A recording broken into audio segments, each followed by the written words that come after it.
फातिमा की रानी माँ, प्रभु यीशु की माँ, आसरा तू ही है माँ।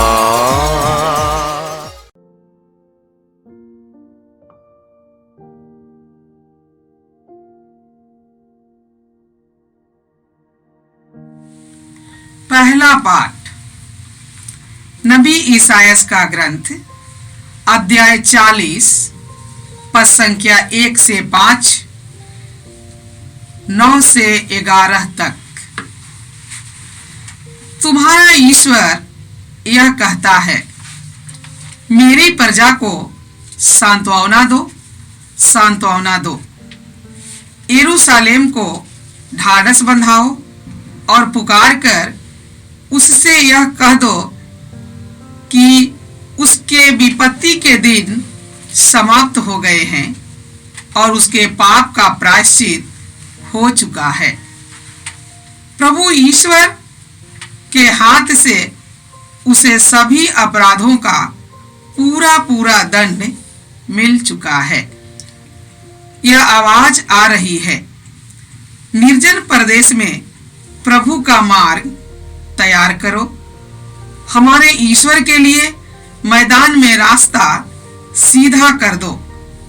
हर एक घाटी भर दी जाए, हर एक पहाड़ और पहाड़ी समतल की जाए। खड़ी चट्टान को मैदान और कगार को घाटी बना दिया जाए, तब प्रभु ईश्वर की महिमा प्रकट हो जाएगी और सब शरीरधारी उसे देखेंगे, क्योंकि प्रभु ने ऐसा ही कहा है। सियोन को शुभ संदेश सुनाने वाले ऊंचे पहाड़ पर चढ़ जाओ, यरूशलेम को शुभ संदेश सुनाने वाले अपनी आवाज ऊंची कर दो। निडर होकर यूदा के नगरों से पुकार कर यह कहो, यही तुम्हारा ईश्वर है। देखो, प्रभु ईश्वर सामर्थ्य के साथ आ रहा है और सब कुछ अपने अधीन कर लेगा। वह अपना पुरस्कार अपने साथ ला रहा है और उसका विजय उपहार भी उसके साथ है। वह गणेरिये की तरह अपना रेवड़ चराता है। वह मेमने को उठाकर अपनी छाती से लगा लेता और दूध पिलाने वाली भेड़ें धीरे धीरे ले चलता है। यह प्रभु की वाणी है। ईश्वर को धन्यवाद। भजन अनुवाक्य। हे प्रभु, हम पर दया प्रदर्शित कर और हमें मुक्ति प्रदान कर। हे प्रभु, हम पर दया प्रदर्शित कर और हमें मुक्ति प्रदान कर। प्रभु ईश्वर जो कुछ कहता है मैं उसे ध्यान से सुनूंगा। वह अपनी प्रजा को शांति का संदेश सुनाता है। जो उस पर श्रद्धा रखते हैं उनके लिए मुक्ति निकट है। उसकी महिमा हमारे देश में निवास करेगी। अनुवाक्य। हे प्रभु, हम पर दया प्रदर्शित कर और हमें मुक्ति प्रदान कर। हे प्रभु, हम पर दया प्रदर्शित कर और हमें मुक्ति प्रदान कर। दया और सच्चाई, न्याय और शांति ये एक दूसरे से मिल जाएंगे। सच्चाई पृथ्वी पर पनपने लगेगी और न्याय स्वर्ग से हम पर दया दृष्टि करेगा। अनुवाक्य। हे प्रभु, हम पर दया प्रदर्शित कर और हमें मुक्ति प्रदान कर। हे प्रभु, हम पर दया प्रदर्शित कर और हमें मुक्ति प्रदान कर। प्रभु हमें सुख शांति प्रदान करेगा और पृथ्वी फल उत्पन्न करेगी। न्याय उसके आगे आगे चलेगा और शांति उसके पीछे पीछे आती रहेगी। अनुवाक्य। हे प्रभु, हम पर दया प्रदर्शित कर और हमें मुक्ति प्रदान कर। हे प्रभु, हम पर दया प्रदर्शित कर और हमें मुक्ति प्रदान कर। दूसरा पाठ। संत पेतरुस का दूसरा पत्र, अध्याय 3 पद संख्याएं 8 से 14 तक। प्यारे भाइयों, यह बात अवश्य याद रखिए कि प्रभु की दृष्टि में एक दिन 1000 वर्ष के समान है और 1000 वर्ष एक दिन के समान। प्रभु अपनी प्रतिज्ञाएं पूरी करने में विलंब नहीं करता, जैसा कि कुछ लोग समझते हैं, किंतु वह आप लोगों के प्रति सहनशील है और यह चाहता है कि किसी का सर्वनाश नहीं हो, बल्कि सबके सब पश्चाताप करें। प्रभु का दिन चोर की तरह आ जाएगा।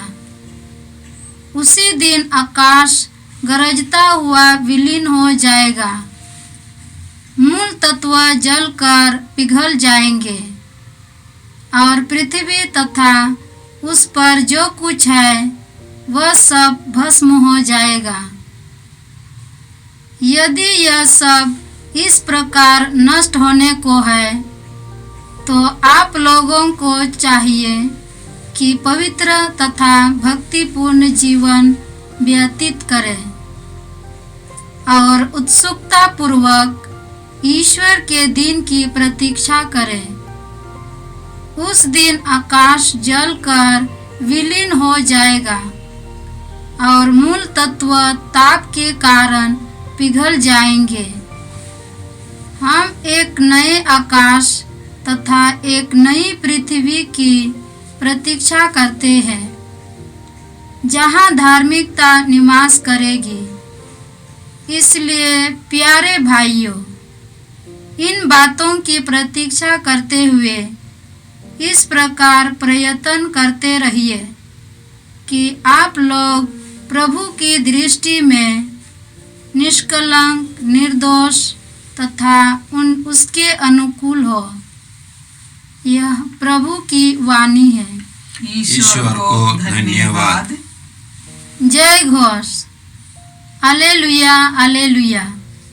प्रभु का मार्ग तैयार करो, उसके पथ सीधे कर दो। सब शरीरधारी ईश्वर के मुक्ति विधान के दर्शन करेंगे। हालेलुया। प्रभु आप लोगों के साथ हो और आपके आत्मा के साथ। संत मार्कुस के अनुसार पवित्र सुसमाचार। हे प्रभु, तेरी महिमा हो।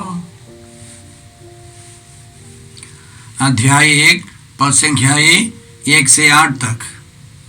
ईश्वर के पुत्र यीशु मसीह के सुसमाचार का प्रारंभ।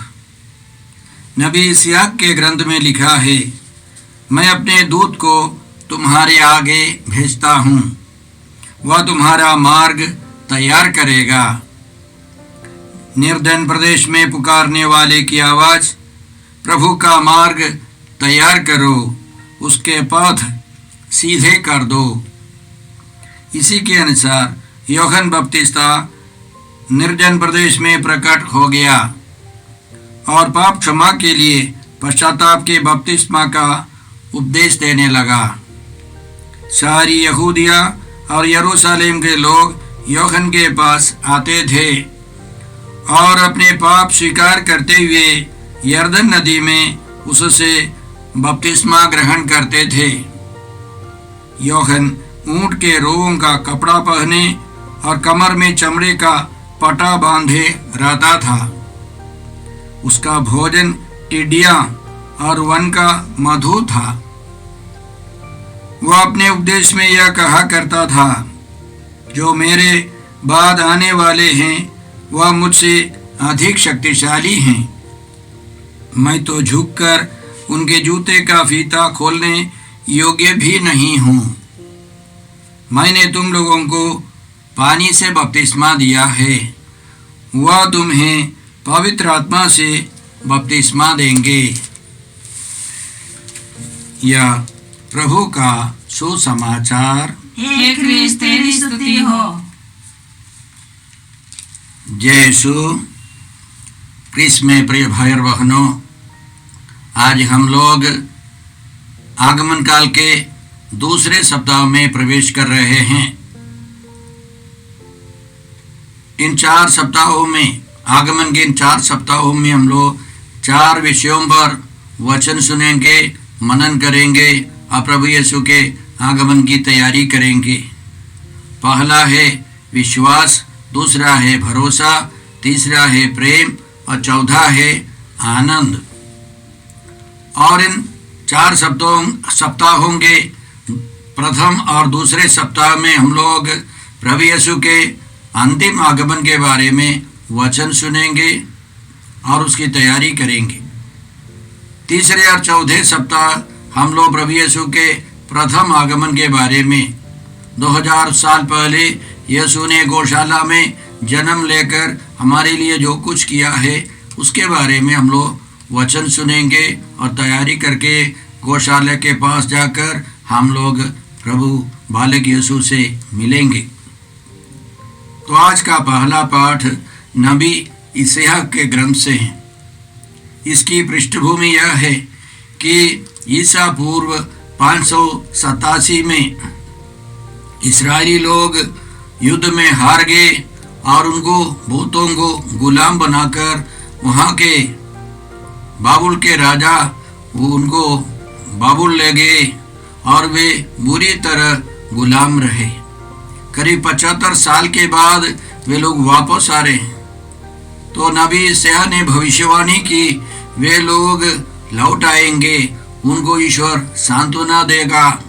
उसके अलावा वे लोग बहुत निराश हो गए थे, उनका मंदिर तोड़ा गया, ईश्वर की उपस्थिति नष्ट हो गई, क्योंकि उन लोगों का मानना था यरूशलेम में ईश्वर विशेष रूप से उस मंदिर में निवास करता था। अब वे लोग वापस आ रहे हैं, तो ईश्वर विजयी होकर, वहाँ के राजा से भी विजयी होकर ईश्वर लौट रहा है। उस ईश्वर के लिए एक बहुत सुंदर सड़क बनाना है और परिवर्तन लाना है, ताकि महिमान्वित ईश्वर उनके पास लौट आए और उनका मंदिर फिर से बनाया जाएगा। वे ईश्वर के दर्शन करेंगे। तो हमको मालूम है इस भविष्यवाणी के अनुसार करीब 75 साल के बाद वे लौट आए, इस्राएली विश्वासी लौट आए और उन्होंने उस मंदिर का मरम्मत करके फिर से वहाँ आराधना स्तुति शुरू की। और इसके अलावा इस आज के पाठ में हम लोग ये महसूस करते हैं नबी का की जो भविष्यवाणी है वह यीशु के प्रथम आगमन और अंतिम आगमन के बारे में भी है। और उसी तरह संत पेतरुस हमको समझाते हैं दूसरे पाठ में कि यह दुनिया समाप्त होने वाली है, इसलिए इस दुनियादारी में नहीं फंसे, हमको ईश्वर की इच्छा के अनुसार अनंत जीवन की तैयारी करनी है। आज का सुसमाचार संत मार्कुस के सुसमाचार से हैं, अध्याय 1 पद संख्या 1 से हैं। इसकी शुरुआत इसी तरह है, ईश्वर के पुत्र यीशु मसीह के सुसमाचार का प्रारंभ। इस एक वाक्य में सारी बाइबल का सारांश है, सारे सुसमाचार का सारांश है। याद रखें 70 ईसा पूर्व 17 साल के ईसा पूर्व रोमी लोगों ने आकर उसी यरूशलेम मंदिर को समाप्त कर दिया। मात्र 1 सप्ताह के अंदर उस पूरे टाउन को, यरूशलेम शहर और मंदिर को बर्बाद कर दिया। उसके पहले यहूदिया के आसपास के सब छोटे छोटे गांवों में या नगरों में, शहरों में आतंकवादी लोग, यहूदी आतंकवादी लोग कार्य करते थे, दंगा फसाद करते थे और अंतिम में रोमी शासक लोगों ने आकर तहस नहस कर दिया यरूशलेम मंदिर को। लेकिन इसके कुछ ही साल पूर्व संत मार्कुस का सुसमाचार लिखा गया। और उन दिनों रोम के शासक को ईश्वर का पुत्र वे लोग मानते थे। रोमी लोग मानते थे रोम का बादशाह जो राजा है कैसर, वह ईश्वर का पुत्र है, वह ईश्वर है। लेकिन एक सिंबल, एक गरीब व्यक्ति, एक बढ़ई, उसको मार्कुस ने प्रस्तुत किया ईश्वर का पुत्र है, वह मसीह है, वो अभिषिक्त है, उसका सुसमाचार शुरू है। और आगे हम लोग जानते हैं उसकी शुरुआत कैसे है। सबसे पहले संत यूहन्ना इस मुक्ति योजना के नाटक में सबसे पहले संत यूहन्ना प्रकट हो जाते हैं और उसका कहना है कि पश्चाताप करो और बपतिस्मा ग्रहण करो, पश्चाताप का बपतिस्मा ग्रहण करो और यीशु राजा ईश्वर का पुत्र मसीह आने वाले हैं और वह पवित्र आत्मा से तुम लोगों को भर देंगे, अभिषेक देंगे। तो भाई और बहनों, आज के पाठों में सबसे मुख्य विषय है पश्चाताप, बपतिस्मा और दृढ़ीकरण संस्कार, पवित्र आत्मा से भर जाना। ईश्वर राजा है, उसको स्वीकार करने के लिए हमको पहले पश्चाताप करना है और उसके अलावा हमको बपतिस्मा ग्रहण करना है और पवित्र आत्मा से एक अभिषेक, दृढ़ीकरण संस्कार, अभिषेक पाना है। वो देने वाले यीशु है। उनको स्वीकार करने के लिए, पवित्र आत्मा को ग्रहण करने के लिए हमें सबसे पहले पश्चाताप करना है। जैसे मैंने कहा, एक तरफ यरूशलेम मंदिर तोड़ रहे हैं, गांवों में, शहरों में भयंकर आतंकवाद चल रहा है, तो यरूशलेम और उसके आसपास के विश्वासियों ने आराधना की, यीशु को मुक्तिदाता, ईश्वर का पुत्र मानकर वे लोग अपने विश्वास प्रकट करते करते संत मार्कुस का सुसमाचार तैयार हो गया। एक तरफ दंगा फसाद है, दूसरी तरफ विश्वासियों की आराधना है।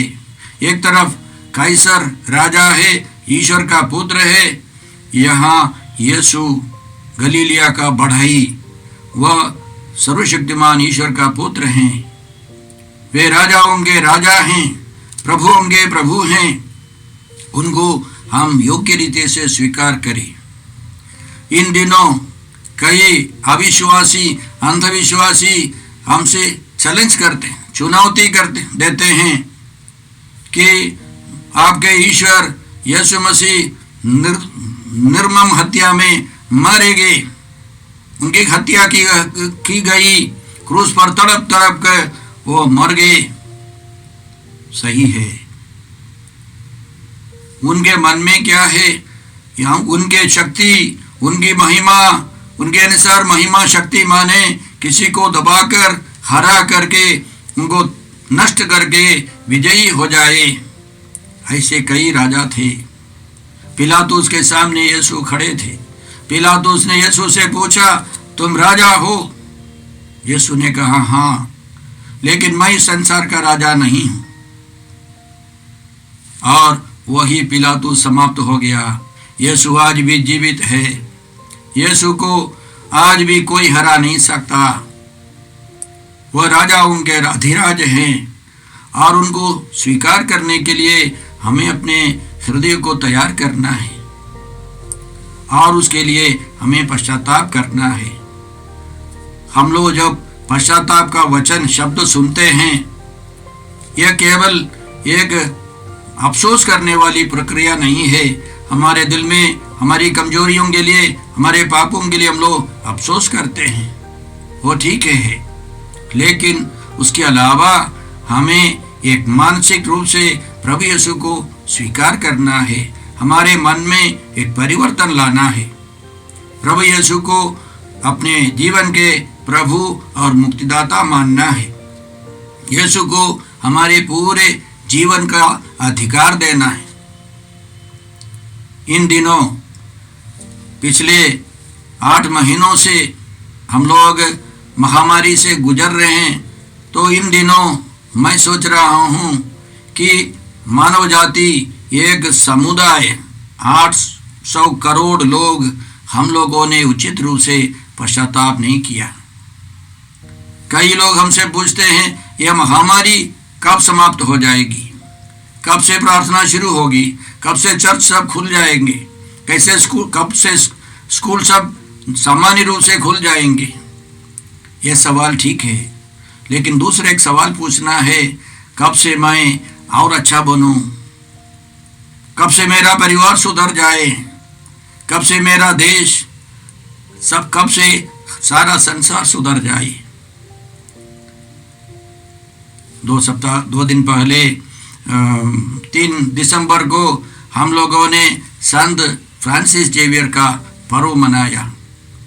मात्र 10 साल में हिंदुस्तान में आने के बाद मात्र 10 साल में उन्होंने करीब 50 देश घूम करके प्रभु का प्रचार किया। लाखों लोगों को उन्होंने सुसमाचार सुनाया। मात्र 46 साल में उनकी मृत्यु हो गई। और उनका कहना क्या है, यदि सारे मिशनरी लोग अपनी इच्छा के अनुसार नहीं, प्रभु यीशु की इच्छा के अनुसार जीवन बिताते, तो लाखों की संख्या में लोग विश्वासी बन जाते। हर एक मिशनरी जिन्होंने बपतिस्मा लिया है वे सब मिशनरी है। यदि हम अपनी इच्छा के अनुसार नहीं, यदि यीशु की इच्छा के अनुसार चलते, तो हमारे आसपास के लाखों करोड़ों की संख्या में लोग सुधर जाते, विश्वासी बन जाते, यह दुनिया अच्छी हो जाती और अच्छी हो जाती। तो हमको एक यूहन्ना बपतिस्ता की जरूरत है। हमको खुद यूहन्ना बपतिस्ता बनना है। हमारे देश के नेतागणों के लिए, हमारे संसार के सभी देश के राष्ट्रपतियों के लिए प्रार्थना करनी है। धर्म के नेतागणों के लिए प्रार्थना करनी है कि वे सही रास्ता दिखा दे। इस संदर्भ में मैंने सुना है कि तंजानिया अफ्रीका का एक बहुत गरीब देश है। उनके पास पैसा नहीं है, उनके पास डॉक्टर लोग नहीं है, नर्स लोग नहीं है, दवा नहीं है, अस्पताल नहीं है। वहाँ के राष्ट्रपति ने लोगों को समझाया, हम गरीब देश हैं, हम गरीब हैं, हमारा देश गरीब है, इसलिए हम लोग चर्च खोल कर रखेंगे और हम लोग प्रार्थना करेंगे, ईश्वर से निवेदन करेंगे, ईश्वर की आराधना करेंगे। सुना है कि शुरुआत में कुछ महामारी का प्रकोप था, अब उसके बाद वो बिल्कुल समाप्त हो गया है। हमारे देश के और हमारे संसार के नेतागणों को सद्बुद्धि मिले। जैसे संत यूहन्ना बपतिस्ता ने उन दिनों के लोगों को समझाया कि पश्चाताप करना है, बपतिस्मा ग्रहण करना है, वह पहला कदम है। सबसे अंतिम कदम उठाने के लिए यीशु आएंगे। तो यीशु की कृपा से, पवित्र आत्मा के अभिषेक से हम लोग बदल जाएं। आइए हम प्रार्थना करते। हे पिता ईश्वर, हे प्रभु यीशु, हे पवित्र आत्मा ईश्वर, हम संत यूहन्ना बपतिस्ता के लिए धन्यवाद देते। उनके संदेश के लिए, पश्चाताप के आह्वान के लिए हम धन्यवाद देते और प्रार्थना करते हैं इस महामारी में संसार भर के सभी राष्ट्र नेतागणों को, धर्म के नेतागणों को सद्बुद्धि मिले, प्रज्ञा मिले। साथ साथ हम अपने जीवन में भी पश्चाताप कर यीशु को राजा और मुक्तिदाता के रूप में ग्रहण कर सके। हर परिस्थिति में हम लोग भरोसा रख सके। हम ये प्रार्थना करते हैं प्रभु क्रिस्त के द्वारा, आमीन।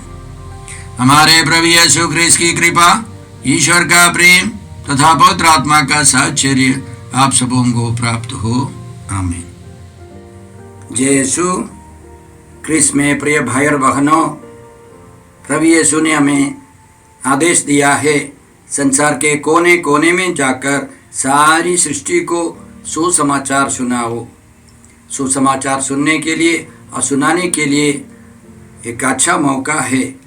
आप कृपया इस चैनल का सब्सक्राइब करें, लाइक करें, शेयर करें, बेल आइकन दबाएं ताकि यहाँ की नई वीडियोस की सूचना आपको मिलती रहेगी। साथ साथ आप दूसरों को भी प्रेरणा दें इसका सब्सक्राइब करने के लिए। याद रखें, कल के मिसा के दैनिक पाठ और उस पर टिप्पणियाँ आज ही दोपहर के बाद हम लोग अपलोड करते हैं। कृपया आज ही उसको सुनकर कल की तैयारी करें। प्रभु यीशु आपको और आपके परिवार को 100 गुनी आशीष देंगे। जय यीशु।